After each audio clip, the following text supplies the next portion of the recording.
when I lost consciousness at a family dinner, being 7 months pregnant. My husband, on his mother's advice, refused to call an ambulance. My mother-in-law said, "Don't, son, don't call. She's pretending." I regained consciousness already alone in a hospital room. But in the hospital I learned a secret that left both me and the doctors speechless. I never thought I'd be writing these words. Even now, more than a year later, my fingers tremble over the keyboard. But I have to tell this story to free myself from the weight I've been carrying all this time. My name is Emily Johnson. I'm 32 years old, and just a year and a half ago, I thought I was a happy woman. I had a loving husband, David, and we'd been married for 5 years. We lived in a cozy apartment in a quiet neighborhood of Charleston.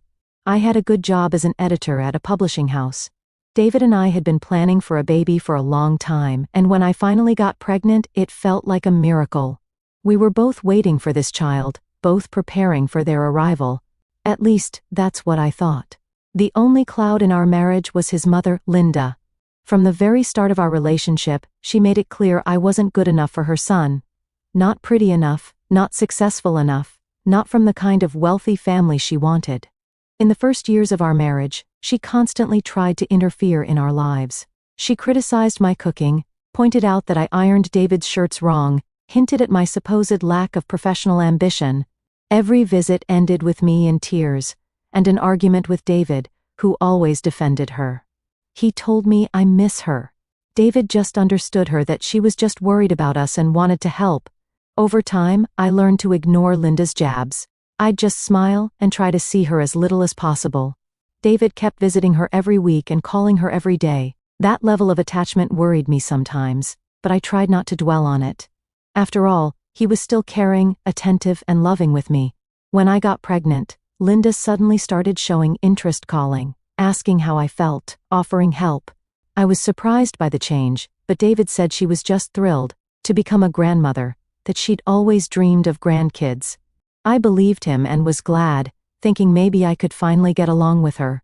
The pregnancy went smoothly, some morning sickness in the first trimester, then mild anemia, but the doctors assured me it was nothing serious. I worked until my 6th month, then went on maternity leave. David was there for me, helping around the house, and going to the doctor with me, although after a while he started skipping some appointments, blaming work. In my 7th month, we were invited to my cousin Sarah's birthday. I didn't really want to go, I was tired, dizzy, and swollen. But Sarah insisted, saying she hadn't seen me with my belly yet, and the family wanted to congratulate me in person. David insisted too. The party was in a small cafe near our home. There were about 15 people, family, and a couple of close friends. I kept to the background, barely ate, and didn't even touch the non-alcoholic champagne. David sat next to me, but kept checking his phone and smiling at the screen. I figured he was taking care of me. Next in colleagues or his mother. About 2 hours in, I started feeling unwell, dizzy, nauseous, and seeing black spots. I told David we should go home. He brushed me off. Wait, they haven't even brought the cake yet. I went to the bathroom, hoping cold water would help. I had to hold onto the walls on the way my legs wouldn't cooperate. Standing at the mirror, I tried to breathe deeply like they taught us in prenatal classes. But it only got worse. When I returned to the table, I whispered to David that I felt really bad. He looked annoyed but stood up, apologized to the guests, and said we had to leave. Outside, the cool evening air cleared my head a little, but the weakness remained and the nausea worsened.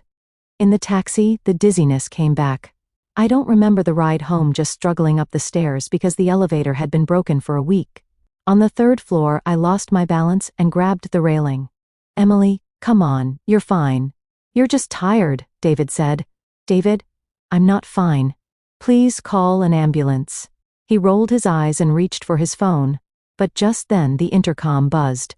It was Linda, "Son, I decided to stop by to see how you're doing." 5 minutes later, she was inside.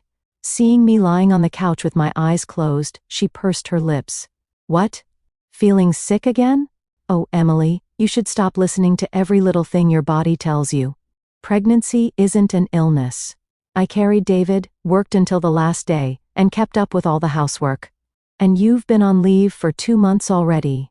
Just resting." I didn't answer. I had no strength to argue, and it was useless anyway. Linda always thought she knew best. David told her we'd been at Sarah's birthday, that I'd gotten sick, and I wanted him to call an ambulance. An ambulance? What for? You'd just waste the doctor's time. They're saving real patients, and this, it's just normal tiredness. Son, give her some calming drops, let her rest quietly, and she'll be fine.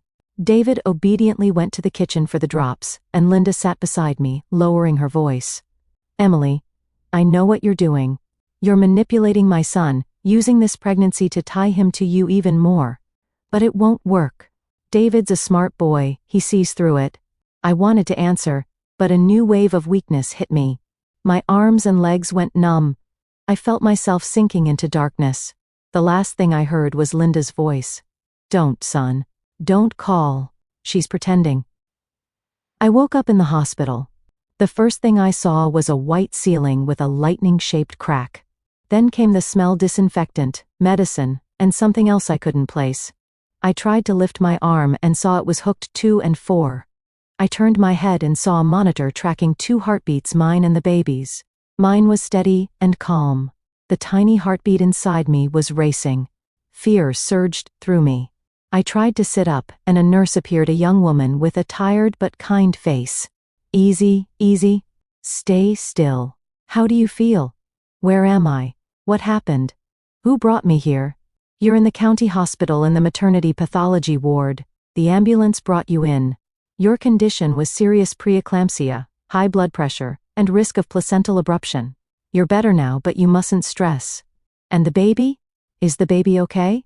Yes, the baby's hanging in there, but you both need rest and treatment. The doctor will be here soon to explain more. And my husband? Is he here? She hesitated, looking away. No one's here right now. But you can call him if you want. Here's your phone that came with you. She handed me my smartphone. The screen was cracked like a spider web, but it still worked. I unlocked it and saw several missed calls from David and a couple of messages. Emily, how are you? Text me when you wake up. Sorry, I can't come right now. Mom said you need rest, and that visiting will only make things worse. Call me when you can. I put the phone aside and closed my eyes. I felt hurt and angry. I was lying in the hospital in serious condition with my baby at risk, and my husband didn't even come. And once again, Linda was behind it, manipulating David, and he listened to her instead of me. An hour later, the doctor came, a plump, middle-aged woman with short hair and kind, attentive eyes. Well, Emily, you gave us quite a scare. Good thing the ambulance got to you in time. Any later, and the consequences could have been irreversible. Thank you. Who called the ambulance? I passed out at home, and my husband didn't want the call. The doctor looked at me in surprise. According to our records, it was a neighbor. She said she heard noise from your apartment, then calls for help.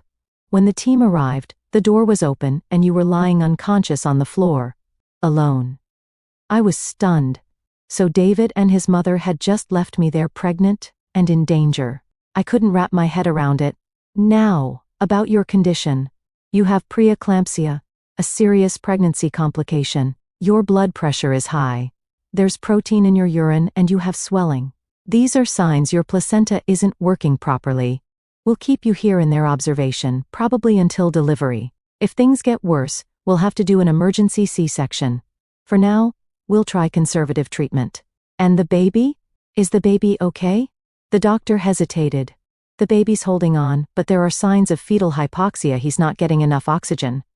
We're doing everything we can, but you need to be ready for a long hospital stay. No stress, no nerves. I nodded, holding back tears.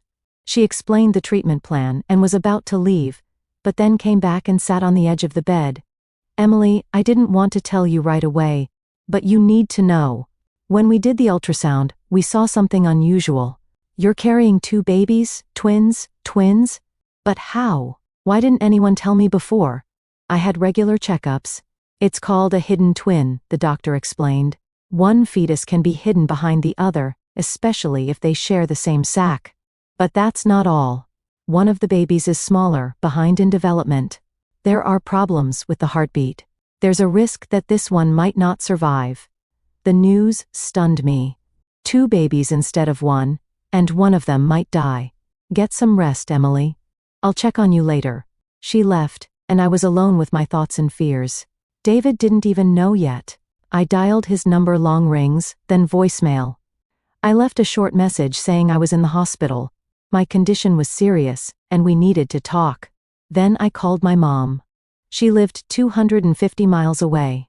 She was shocked and said she was leaving immediately. Next, I called my friend Jessica, my college buddy. She knew all about my history with David and Linda. She was furious at their behavior, and promised to come by with the essentials of toothbrush, a hairbrush, clean clothes.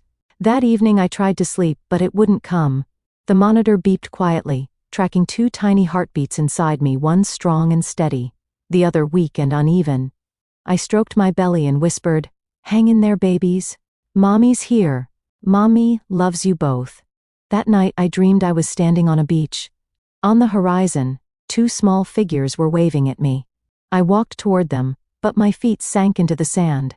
Suddenly, one figure began to fade, disappearing.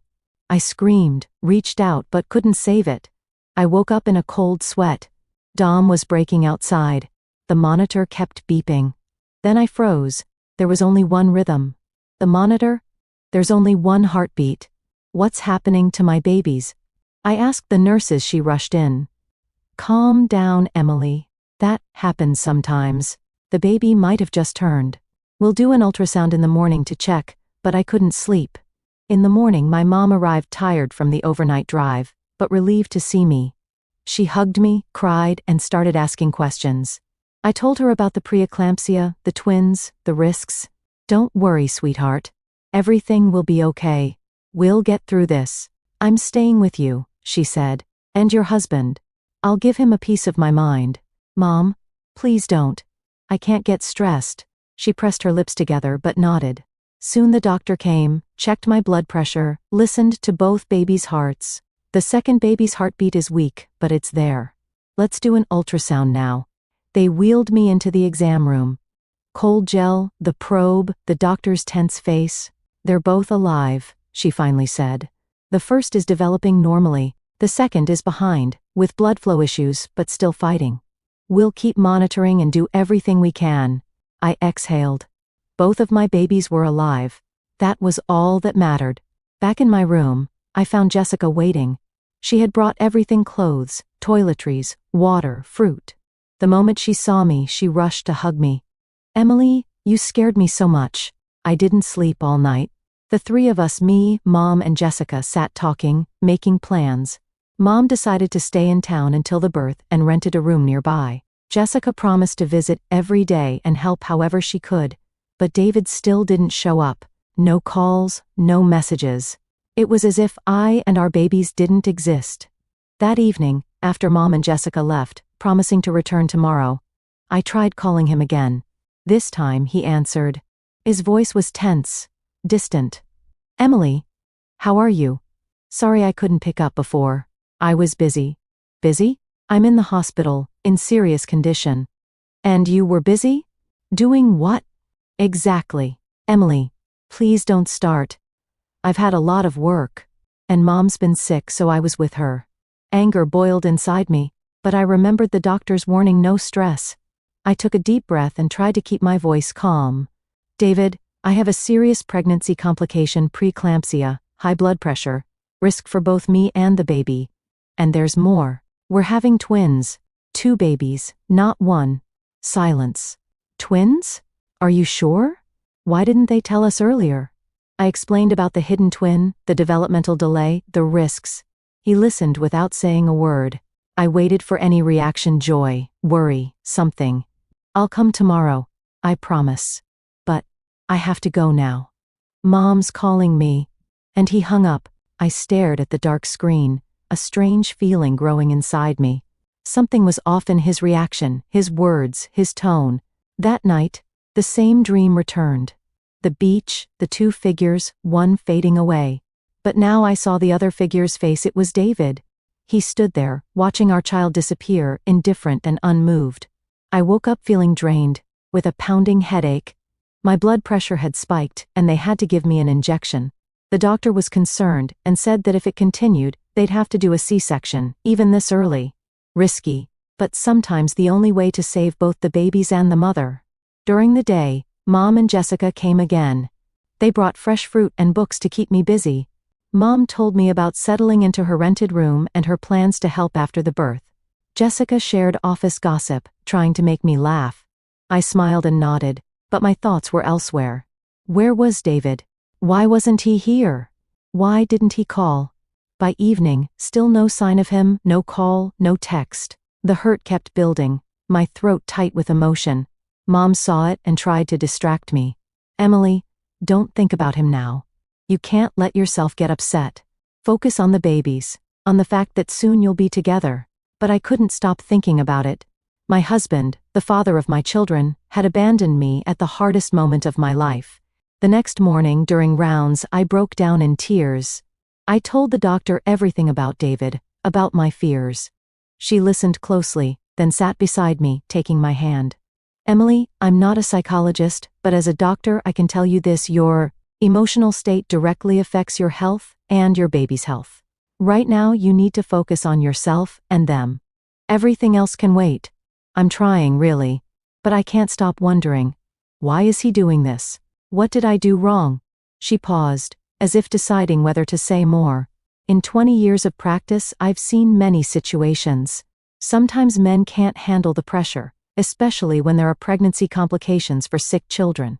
Not everyone is ready to carry that weight, but it's not your fault.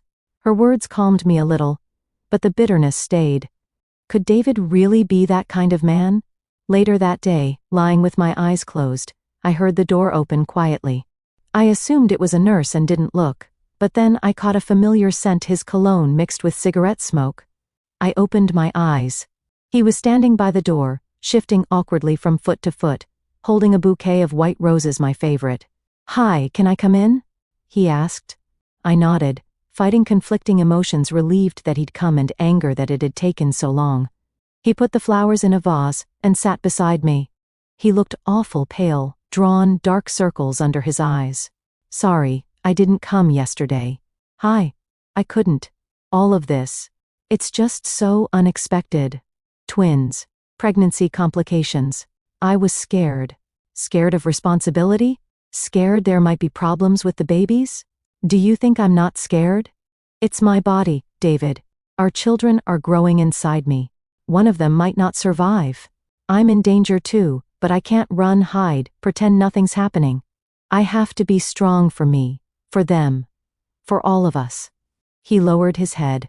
I know, I've been weak and selfish, thinking only about myself and my fears. Your mom said, I began, then cut myself off sharply. What does your mom have to do with this? Was it her idea for you not to come? To leave me unconscious on the floor at home? To ignore my calls? He looked up, confusion, guilt, and fear in his eyes. Emily, don't. Mom has nothing to do with this. She's just worried. Worried about the kids? The ones you abandoned? One of them could die at any moment. The ones you didn't even want to meet, didn't come to the ultrasound to see, didn't hear their heartbeats? I knew I was raising my voice, knew I shouldn't get upset. But I couldn't stop. Too much had built up: hurt, fear, disappointment. Please, calm down. I'm here now. Everything will be okay. Okay? You think it's okay that you showed up 2 days after I was hospitalized? That you left me unconscious? That you listened to your mother instead of your wife? He stayed silent. Just then, a nurse came in, saw my flushed, angry face, and glanced at the monitor showing my elevated blood pressure. What's going on here? Emily, you can't be getting upset, and you, young man, should probably leave. David stood, gave me a guilty look. I'll come tomorrow. I promise. And, I love you. Really. He left, and I was left with the feeling something was unsaid. Something about his words, his behavior didn't sit right. The nurse gave me a sedative. This isn't good, Emily. You have to take care of yourself for the babies. I nodded. She was right. That evening, Mom came. Seeing the flowers, she pressed her lips together. So, he finally showed up. And what did he say? Mom, please don't start. I'm having a hard enough time as it is. She softened, hugged me. Sorry, sweetheart. I'm just so angry at him. I know. I'm angry too. But right now the most important thing is the babies, their health, their lives. Mom nodded and changed the subject. That night, the same dream came again. The beach, the two figures, one fading away. But now I could see the second one. It was Linda. She stood watching as my child vanished. A triumphant, cruel smile on her face.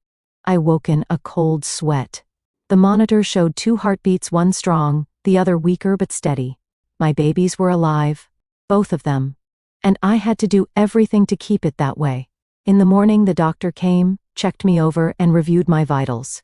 Emily, your blood pressure has stabilized, which is good, but you need to continue treatment, stay on strict bed rest, and avoid stress. That's crucial. Doctor, tell me, do they have a chance? Both of them? Could they both be okay? She hesitated, then answered honestly. There's always a chance. The first baby is developing normally, and most likely will be fine. The second one is smaller, weaker, with blood flow issues. But babies can surprise us sometimes. The weakest are the ones who fight the hardest. So yes, there's a chance. But you need to be prepared for anything. I nodded. I understood that no one could give me a guarantee. But the fact that a chance existed was enough. I had to hold on to it. That afternoon, David came. No flowers this time, but a bag of fruit and juice. He looked better than yesterday, more composed, calmer. Hi, how are you feeling? Better. My blood pressure is stable. The babies are okay, as much as they can be. He sat beside me, his fingers cold and trembling slightly. Emily, I want to apologize for everything. For not being there when you were admitted. For not answering your calls. For leaving you in the apartment that day. I stayed quiet, waiting for more. I panicked when you fainted. I didn't know what to do. Mom said we shouldn't call an ambulance, that you were just tired and needed rest. I believed her. She's my mom. I've always trusted her. Then we left. She said she needed me to walk her home, that you'd be fine, that you'd wake up soon. I listened in disbelief. They had simply walked away, left me unconscious in danger because his mother told him to. And you didn't think to come back? To check on me? To make sure I and the babies were okay? He lowered his eyes. I thought about it, but Mom said it would look like I didn't trust her and that it would hurt her feelings. And I listened to her again. His voice was full of despair, helplessness. David, do you realize what could have happened? I could have died. Our babies could have died because you listened to your mother instead of using your own judgment. He nodded without looking up. I know, and I'm not asking for forgiveness, because something like that can't be forgiven. I just want you to know that I understand my guilt, and I'll try to change for you, for the babies. I stared at him, unsure what I felt: anger, disappointment, pity. I don't know if I'll ever be able to forget this. Maybe I can forgive you someday, but forget? No. Right now, I have to focus on the babies and on myself. Everything else comes later. He nodded. I understand. I'll be here. I'll come every day. Help however I can. And I'll talk to Mom, make her understand she's wrong. I gave a faint smile. I'd heard that promise before. All right, David, talk to her if you can. At that moment, a nurse came in with a new 4 and some pills. David stood and kissed my forehead. I'll come tomorrow. And, I love you, Emily. Really? He left. And that same sense of something unsaid lingered, like he was keeping something from me. The nurse set up the 4, gave me the pills, and checked the monitor. Everything looks good, Emily. Both babies are holding on. Especially the second one, his readings have improved. I smiled. It was the first truly good news I'd had in a long time. That evening, Mom and Jessica came. They brought homemade chicken soup in a thermos, fruit salad, and fresh magazines. Mom talked about her plans for the next few days, Jessica about office gossip. I listened and smiled, but my thoughts kept drifting back to David's words, his promises. After they left, I picked up my phone and decided to check my email. I hadn't looked in a while. There were plenty of unread messages. I skimmed through, deleting junk and answering the important ones. Then I noticed something odd. In the deleted folder, there was an email from David. But I couldn't remember him ever emailing me. We always communicated by phone or messaging apps. I opened it and froze. It wasn't for me. Then I remembered, a few months ago, David had asked to use my laptop, his head broken, and he needed to send documents quickly. I'd given him my email password. He must have forgotten to log out afterward, and later sent this email, thinking he was on his own account. When he realized the mistake, he deleted it, but it had stayed in the trash folder. I began to read. With each line, the ground seemed to fall away beneath me. Dear Anna, I can't get you out of my head after our last meeting. Everything we talked about feels so right, so real. I know I'm being cruel to Emily. I know I should tell her the truth, but now, while she's pregnant, I can't. It would destroy her. I spoke to Mom. She thinks I should stay with Emily until the birth. Make sure the baby is fine. And then, we can be together. You and me. I love you, Anna. More than life. And soon nothing will stand between us. Kisses, you or D. I read the letter over and over, unable to believe it. David was cheating on me with Samantha, and his mother knew. More than that, she approved. She was advising him to stay with me only until the babies were born, then leave me. The email was sent 3 months ago when I was 4 months pregnant, when David and I were picking names for the baby, talking about decorating the nursery. And all that time, he'd been lying to me. I felt sick. My whole body shook with rage and pain. This was betrayal, cold, calculated betrayal. I needed to talk to someone, but not Mom. She wouldn't be able to hold back. Not Jessica. She'd be too emotional. I needed someone calm and wise. I pressed the call button for the nurse. Could I see the doctor if she's still here?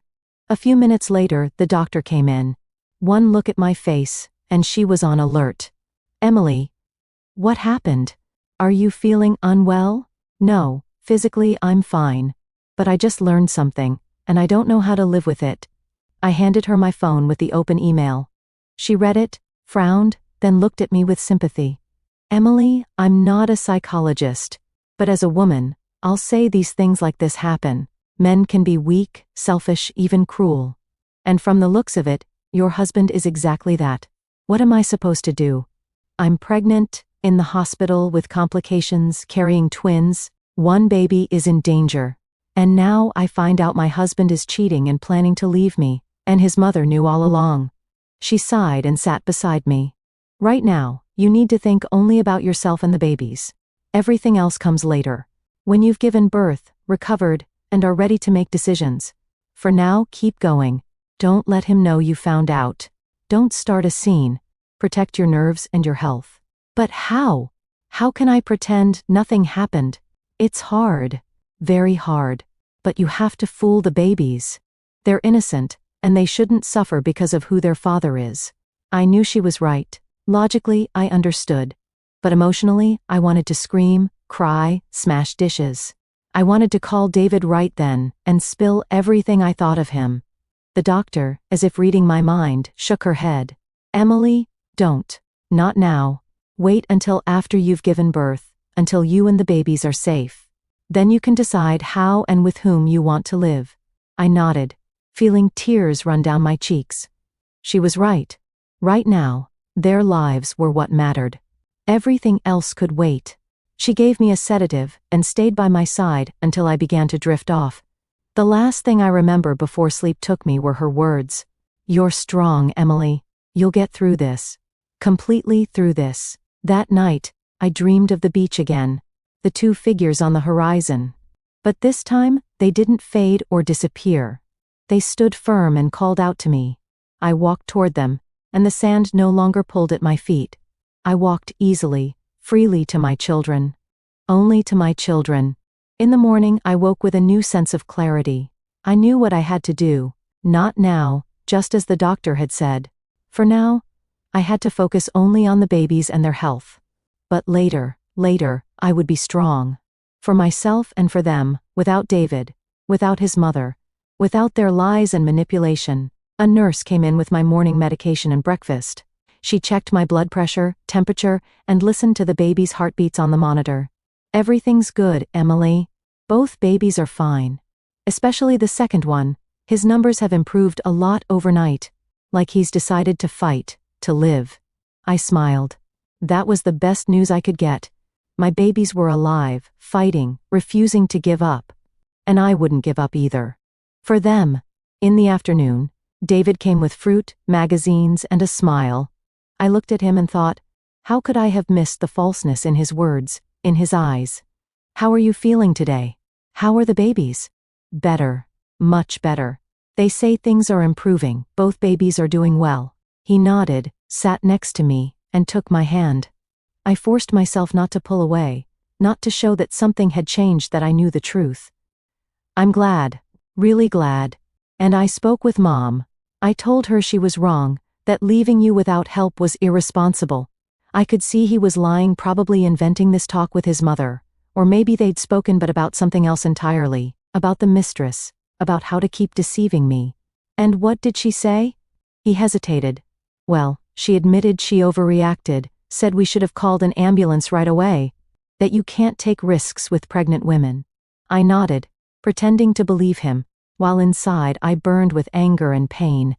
David talked about work, projects, plans. I half listened, nodded, smiled, playing the role of the trusting wife. When he left, I exhaled with relief. Pretending was harder than I thought, but I had to, for the babies. That evening, Mom and Jessica came. I didn't tell them what I'd found.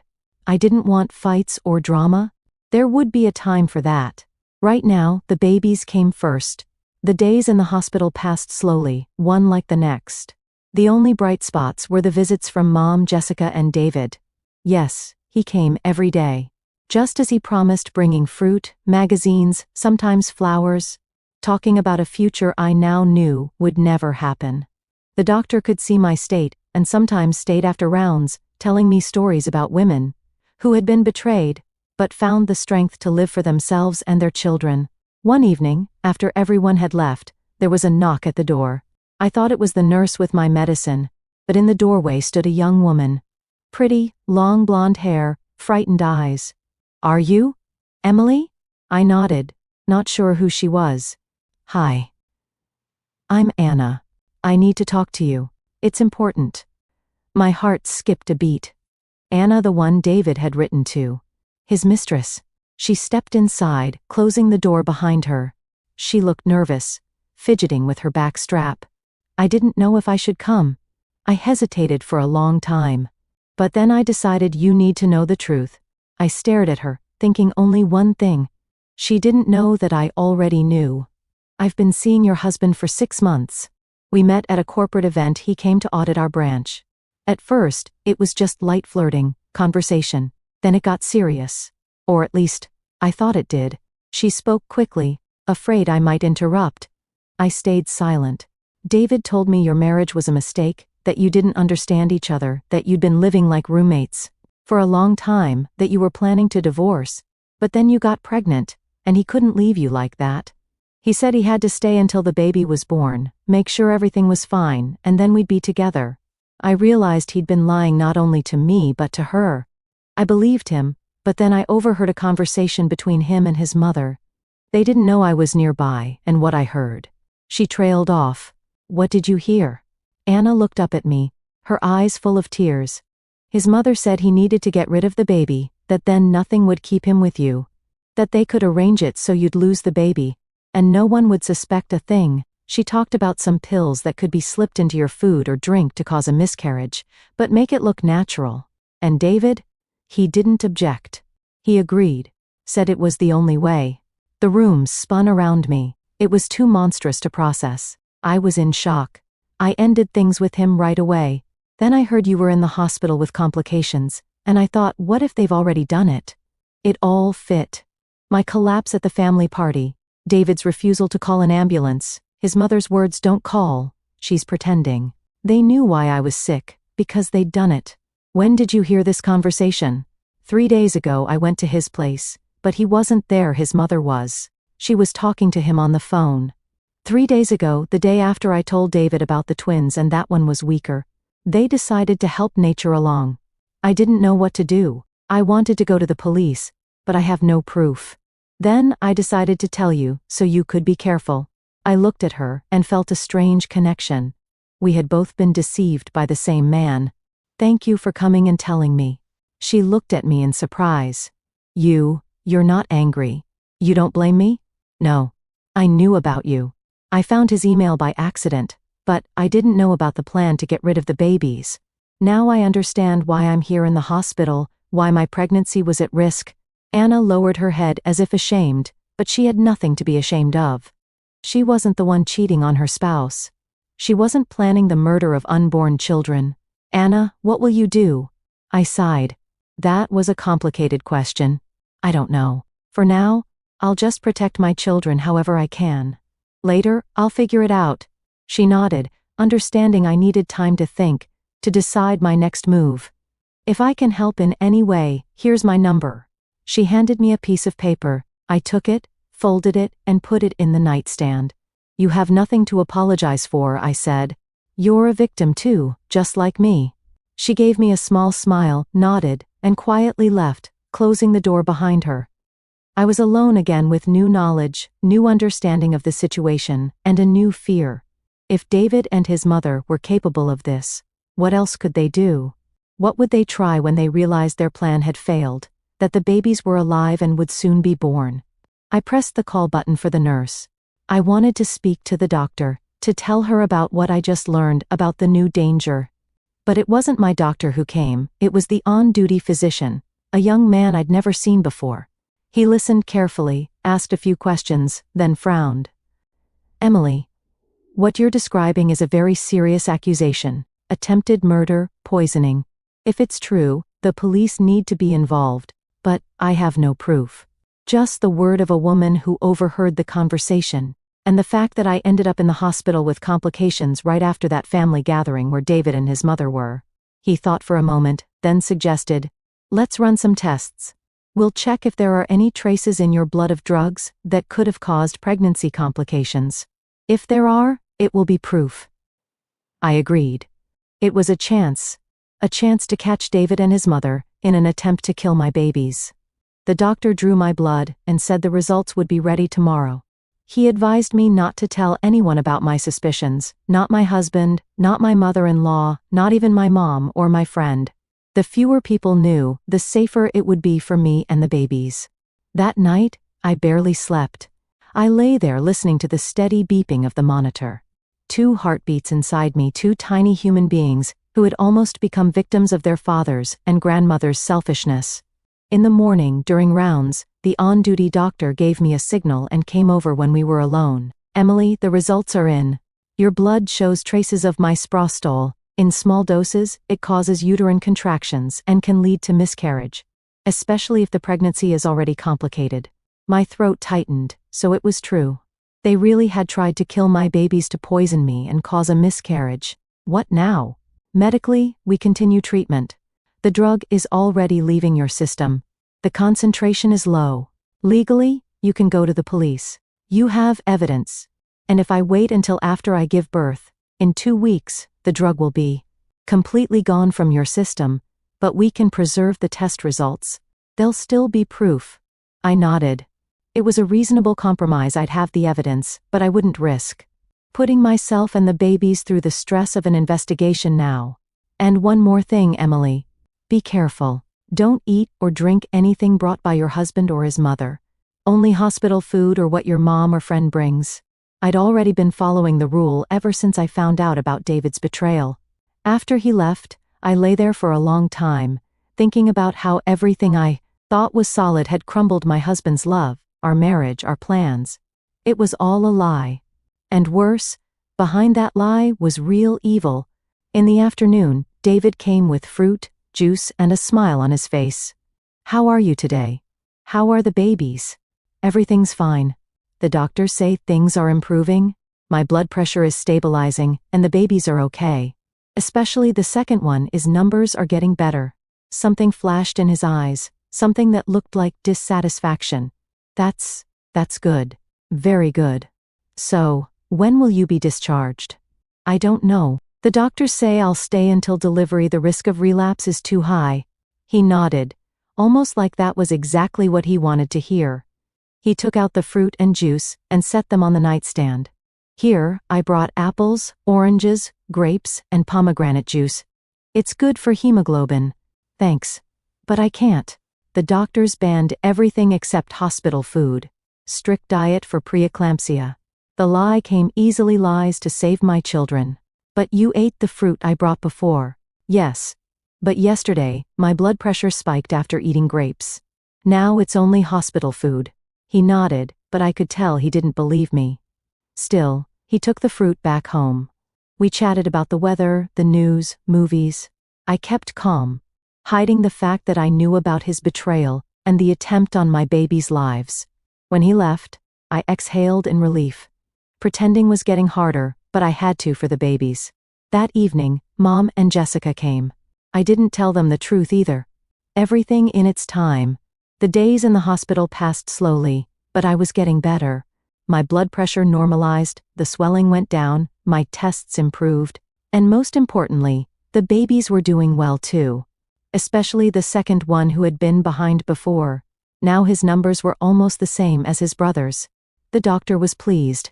If things keep going like this, we can make it to 35 weeks. That's a good term for twins. And if it happens earlier? At the first sign of trouble, emergency C-section. But for now, everything's going well, especially since you started following our strict diet.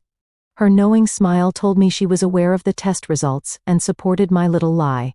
David kept coming every day, but now without fruit or juice. Only magazines, books, flowers. I kept playing my role, pretending to believe every word.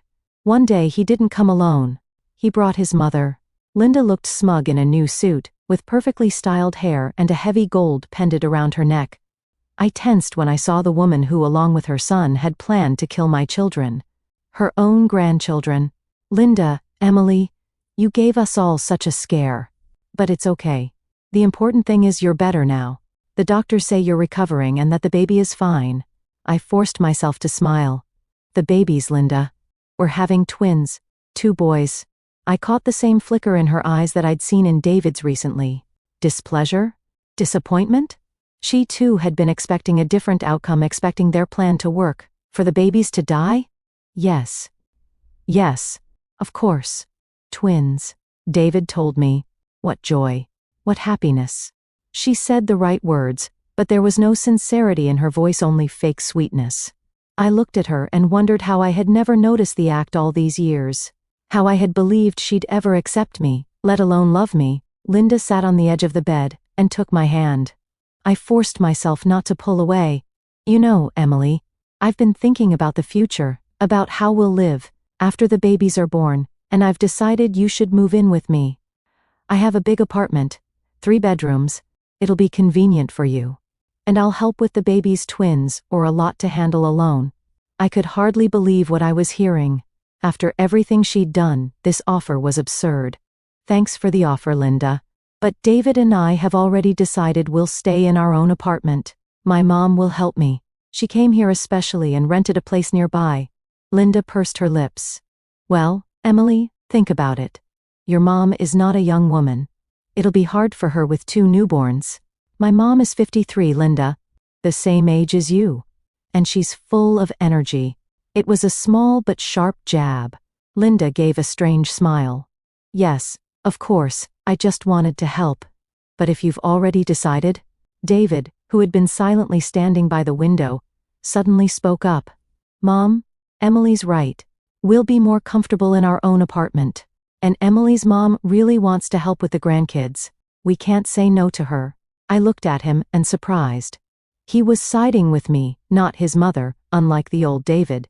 Linda looked just as surprised, shooting her son a glare full of outrage, but said aloud, Well, as you wish. I only wanted to help. I nodded, pretending to believe her, though I knew the real reason for her offer: control. Control over me, the babies, and David.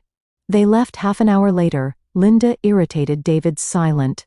I was left with the feeling of a small but important victory. That evening Dr. Reyes came not on rounds, just to talk. I told her about Linda's visit, her offer, and my refusal. She listened closely and said, You did the right thing, Emily. Stay away from those people. They're dangerous. I know. But what do I do next? After the babies are born? You have evidence, the test results, and a witness, Anna. That's enough to go to the police. And if they deny it, then the question will be, why would a woman who wanted her baby so badly take a drug to end the pregnancy? It's illogical, but the theory that someone slipped it to you without your knowledge makes perfect sense. I nodded. She was right. But it's your decision, Emily. And remember, whatever you decide, I'm on your side. I gave her a grateful smile. That conversation gave me strength. I knew I wasn't alone. There were still many questions. Should I stay with David and pretend I didn't know? Or should I leave and start a new life? It was terrifying, but not as terrifying as living with a man who had tried to kill my children. That night, I dreamed of the ocean again. Two small figures on the horizon grew closer to boys, identical as two drops of water, smiling and reaching out to me. I walked toward them easily, freely. In my future, there was no place for David or his mother. In the morning, I woke certain I was making the right choice. I knew I could raise my sons on my own, love them, protect them, give them everything they needed without David, without his help, without his love. Weeks passed, and I kept getting better. My blood pressure was normal, the swelling gone, my tests perfect. The babies were equal in development, their heartbeats strong. Dr. Reyes was amazed. In 20 years of practice, I've rarely seen such a fast improvement with preeclampsia, especially with twins. It's almost a miracle. It's not a miracle, I smiled. It's just that my body and my babies are finally free from poison. By the 35th week, I was ready to give birth. The doctors decided on a planned C-section because of the twins and my history of preeclampsia. I agreed. I wanted my boys to be born healthy and strong. The date was set for the following week. David, when he found out, was oddly calm. Mom and Jessica were excited and happy. I hadn't told them about my decision to leave him, all in good time. And then the day came. The day my boys would be born. I woke early, filled with anticipation. Today, I would become the mother of two beautiful, healthy, strong boys. My boys. My future. David arrived early with a huge bouquet of white roses and a nervous smile. I looked at him thinking, this is the last day. The last day I'll pretend I don't know. That I don't know about his betrayal, about his attempt to kill. The last day of our false, hollow marriage. How are you feeling? Nervous? He asked. A little, but mostly excited. Today, I finally get to see our sons. Finally. Hold them. He nodded, put the flowers in a vase, sat beside me, and took my hand. His fingers were cold and damp. He was nervous not from happy excitement, but because his plan had failed. Today, the children he had tried to kill would be born healthy, strong, alive.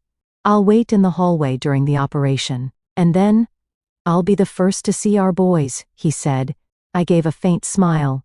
No, not the first. I would be the first. I was their mother. The woman who had protected them from their father and grandmother. They wheeled me into the operating room around 10 a.m. White walls. Bright lights. The smell of antiseptic. I lay on the table, listening to the doctors' voices, thinking about my boys, what they'd be like. Our life without David and Linda, without their lies and betrayal. There was no pain, only a strange pressure low in my abdomen. Then came the first cry, loud and indignant, my firstborn. A minute later, the second cry, just as strong. The one who had once lagged behind was born as robust as his brother. Dr. Ray is, assisting in the surgery, smiled. Congratulations, Emily. 2 beautiful, healthy boys. 5 APGAR points each. They showed them to me, identical, perfect. My sons. My future. I cried from happiness and the love I had never felt before. After the surgery, they moved me to my room. David was there, pale, tense, with a forced smile. Linda stood beside him, just as pale. How are you? How are the babies? He asked. We're all fine. The boys are healthy and strong. 5 points each. I caught the flicker of disappointment in their eyes. They had expected a different outcome. That's wonderful, Emily, Linda said. When can we see them? Soon. They're being checked now, then they'll bring them to me for the first feeding. They nodded, exchanging a glance that made me uneasy. But I was too happy to dwell on it. A nurse came in. Sorry. The patient needs rest. Please come back tomorrow during visiting hours. David started to protest, but Linda stopped him. Of course, we understand. Emily needs her rest. They left, and I breathed in relief. Finally alone. An hour later, they brought the babies 2 tiny bundles and blue blankets. The nurse helped me sit up and place them in my arms. I couldn't tell them apart yet, but I knew I'd learn. I nursed them first one, then the other. It was new, but it felt so right. I swore I would always be there for them, protect them from the world, even from their father and grandmother. After feeding, they were taken back to the newborn ward for special care. I lay there smiling. I was a mother, despite everything that had happened.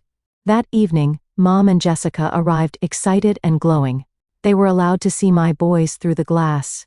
"Emily, they're so beautiful, so perfect," Mom said. "2 little angels, and they look so much like you as a baby."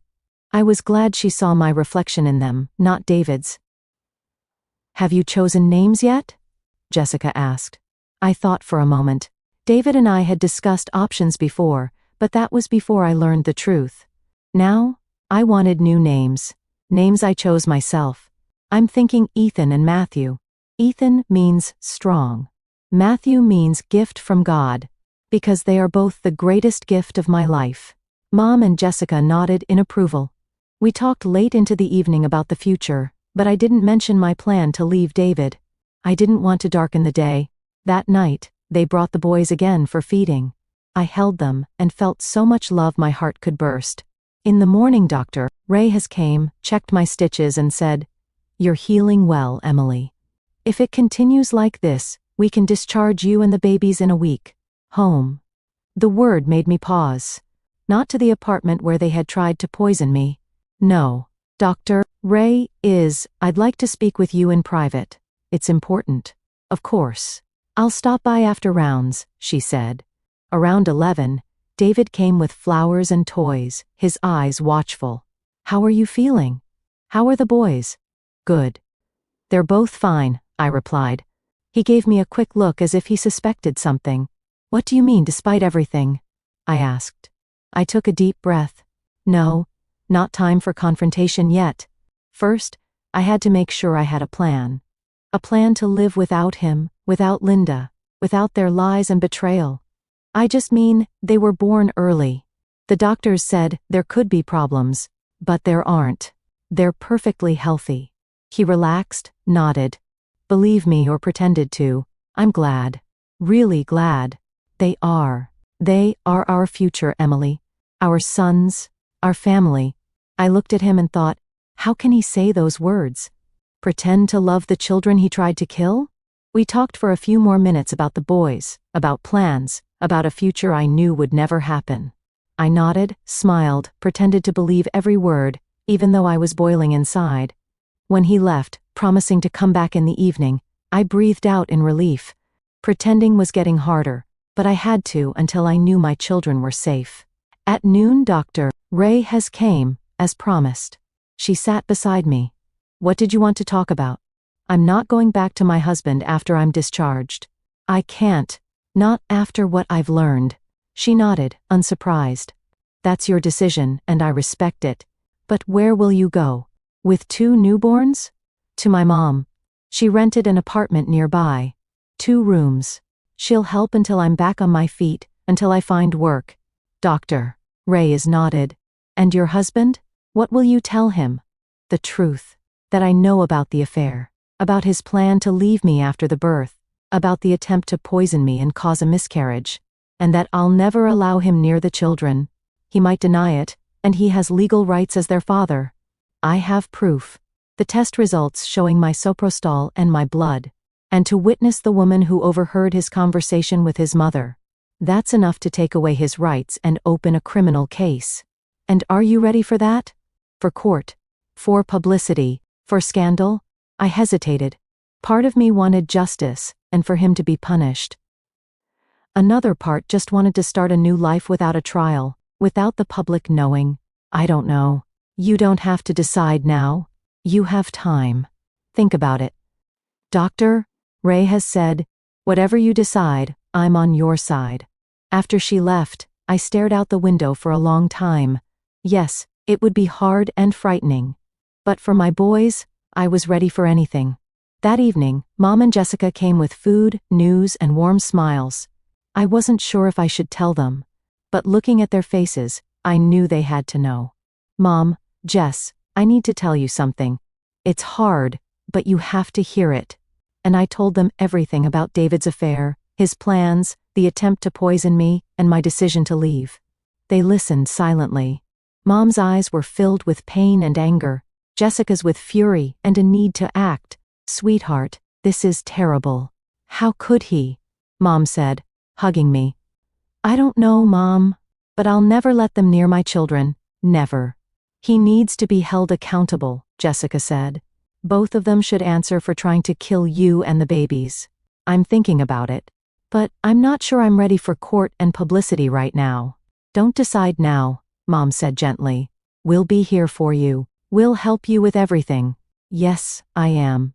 We're with you, Jessica added. And those people will never come near you or the kids again. I smiled through my tears, feeling endless gratitude. We discussed plans. Mom offered her apartment. Jessica offered to help with housing and legal matters. When they left, I felt calmer, more certain in my choice to path without David. That evening he came again alone, without his mother. The same fake smile. How are you feeling? How are the boys? We're good. The doctors say if things stay this way, we'll be discharged in a week. He sat next to me and took my hand. I've prepared everything at home. Bought cribs, a twin stroller, toys, clothes, everything you need. I nodded, not telling him I'd never return there. And my mom helped. She's so worried she wants to be useful. Inside, my anger flared, but I stayed calm. I thought maybe we should still move in with my mom. She has a big apartment, 3 rooms. It'll be comfortable, and she'll help with the kids. Twins are a lot of work for one person. I stared at him in disbelief. He was still pushing this after everything, after I'd already refused. Was it stubbornness? Persistence? Or part of some new plan I didn't yet know about? No, David, we've already discussed this. We'll stay in our apartment. My mom will help me. She came here for that and rented a place nearby. He frowned, clearly unhappy with my answer. Think about it. My mom has more experience raising children. She raised me alone after my father died. She knows how to take care of kids. And my mom raised me and my brother. She knows how to take care of kids too. And she's free now, not working, and can devote herself completely to her grandkids. David sighed, annoyed by my stubbornness. Fine, have it your way. But if you change your mind, my mom's help is still on the table. I nodded, not saying that I would never change my mind and would never let his mother near my children. He stayed a little longer, talking about work and plans for our future. A future I knew would never exist. I half listened, playing the role of the trusting wife. When he left, I exhaled in relief. One more week. 1 week of pretending? Then I'd be free of him, of Linda, of their lies and evil. The days in the hospital dragged. I recovered from the surgery, learned how to care for the babies. The doctors were pleased with our progress. David came every day. Sometimes Linda came with him wearing the same fake smile. I smiled back, hiding my hatred. Mom and Jessica also came daily, bringing everything I needed. Mom set up the apartment. Jessica handled paperwork and legal matters. And then the day came, the day I would start my new life without David and his mother. Dr. Ray has examined us, signed the papers. You're good to go, Emily. But the first weeks will be the hardest, especially with twins. Don't hesitate to ask for help. Thank you for everything, Dr. Ray. I don't know what I would have done without you. You're strong, she said. You'll manage. By 10 a.m., Mom and Jessica arrived with clothes, documents, and a new stroller. We dressed the boys in matching blue jumpsuits, bundled them up, and placed them in the stroller. I changed into regular clothes. I felt strange, but also free, ready to start over. Then David walked in holding a bouquet of white roses, smiling, but with tension in his eyes. He froze when he saw us ready to leave. What's going on? I thought we'd go home together. I called a taxi. I looked at Mom and Jessica. They nodded. David, we need to have a serious talk. He frowned. About what? What happened? I know everything. About your affair with Hannah. About your plan to leave me after the birth. About the attempt to poison me to cause a miscarriage. About all the harm you and your mother have done to me and the kids. He paled, stepping back. What are you talking about? This is postpartum depression. Don't lie. I have proof, the test results showing my soprostol and my blood. And a witness, Hannah, who heard you talking to Linda about getting rid of the babies. That's enough not just for divorce but for criminal charges. He stayed silent, not knowing what to say. Mom stepped beside me. Emily and the children are coming with me. And I demand that you don't try to contact them or interfere in their lives, neither you nor your mother. You can't do this. They're my children. I have rights. Rights? Jessica scoffed. What rights does someone have who tried to kill his own children? You have no rights, neither moral nor legal. David clenched his fists. You can't prove anything. This is all in your head. I can. And I will if you don't leave us alone. And then you and your mother will end up in prison for trying to kill me and my children. He looked at me, and I saw fear in his eyes. Real, primal fear of a man who realized he'd been caught, that there was no escape from the consequences. You're bluffing. You have no proof. No witnesses. No one will believe you. I pulled a folder from my bag, the test results. Hannah's statement. And every piece of evidence I'd collected over the past 2 weeks with the help of Dr. Ray is Mom, Jessica, and everyone who stood by me. Here, David. Every detail, every proof, every testimony of what you did. And I will use it if I have to if you don't leave us alone and try to interfere in our lives. He stayed silent, realizing he had lost, that his plan had failed, and he had no choice but to back down. Fine, Emily. You win. I'll leave you alone. But remember, you're taking a father away from his children. A father loves them, cares for them, wants to be part of their lives. I gave a bit of smile. He was still lying, still pretending to care for the children he had tried to kill. Leave, David. And never come back. Neither you nor Linda. Never come near my children again. He stood for another moment, as if he wanted to say something, then turned and walked out of the hospital. Out of our lives. For good. I exhaled, feeling the weight of lives, fear, and pretending lift from my shoulders. Weight I had carried ever since I learned the truth about David's affair. His plan to leave me after the birth, and his attempt to poison me and cause a miscarriage. Mom hugged me tightly and gently. You did it, sweetheart. I'm proud of you. Jessica hugged me too, holding me in support. The three of us stood together, 3 women ready to protect and love my boys. A few minutes later, we were ready to leave. I looked around the room one last time, the place where I had spent 2 weeks, where my sons were born. We stepped out into the bright spring day. Everything was in bloom. The air filled with the scent of flowers, as if nature itself was welcoming us into a new life. Mom helped settle the babies into the taxi, then sat beside me and took my hand. Home, sweetheart. I nodded, smiling through my tears. Home to a new life, to new happiness without David and his mother. As the taxi pulled away, taking us from the past, I looked at my sleeping sons and promised myself I would always love them, protect them, and do everything for their happiness. A year later, when my boys were already walking and saying their first words, I sat in the kitchen of my mom's apartment, drinking tea and watching her play with her grandsons. She loved them, protected them, and gave them the very best, helping me without hesitation or doubt. I thought about how much I had changed in that year. How much stronger I had become, how I had learned to live without David and his support, starting a new story, mine and my children's. It had been hard, especially those first months with 2 newborns, but I had made it. With the help of Mom, Jessica, and everyone who stood by me. Now I could see with certainty, I was happy. With my sons, my mom, and my friends. Without him, without his mother, without their lies and betrayal.